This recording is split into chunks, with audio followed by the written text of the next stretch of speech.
Hi friends, welcome to our channel.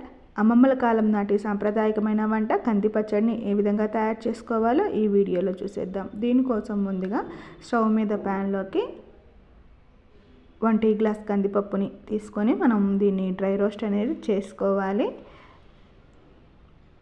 1 spoon మినపప్పును కూడా add చేసుకోవాలి. అలాగే మనం తినే కారానికి తగ్గట్టుగా ఎండుమిర్చిని యాడ్ చేసుకోవాలి.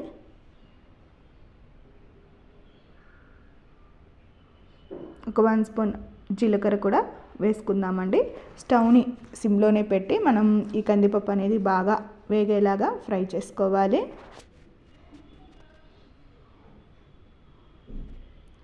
చూడండి, ఇవన్నీ కూడా ఈ విధంగా వేగిన తర్వాత స్టవ్ ఆఫ్ చేసేసి చల్లారాక మిక్సీ జార్లోకి అయితే తీసుకుందాము.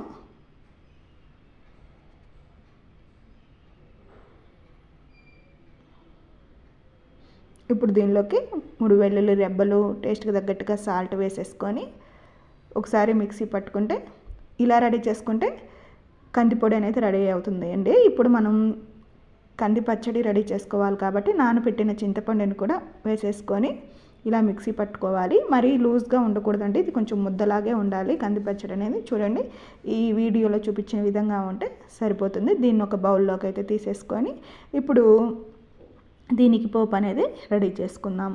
ప్యాన్లోకి 1 టేబుల్ స్పూన్ ఆయిల్ వేసుకొని ఇది హీట్ అయ్యాక కొంచెం ఆవాలు, జీలకర్ర,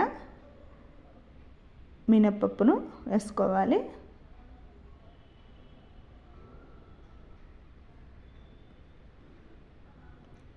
ఇప్పుడు ఇందులోకి కొంచెం పసుపు, అలాగే ఇంగువ కూడా వేసుకొని కరివేపాకు కూడా వేసుకొని ఈ పోపు అంతా వేగనివ్వాలండి. చూడండి, ఈ విధంగా వేసుకొని ఒకసారి బాగా మిక్స్ చేసేసుకొని పోపు అనేది ఈ విధంగా వేగిన తర్వాత మనం రెడీ చేసి పెట్టుకున్న పచ్చళ్ళలోకి ఈ పోపుని యాడ్ చేసేసుకొని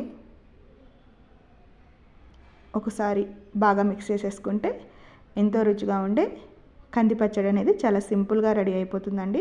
చాలా సింపుల్గా మనం దీన్ని రెడీ చేసుకోవచ్చు. టేస్ట్ కూడా చాలా బాగుంటుంది. ఇక ఈ వీడియో కనుక మీకు నచ్చినట్లయితే నా ఛానల్ని సబ్స్క్రైబ్ చేసుకోండి.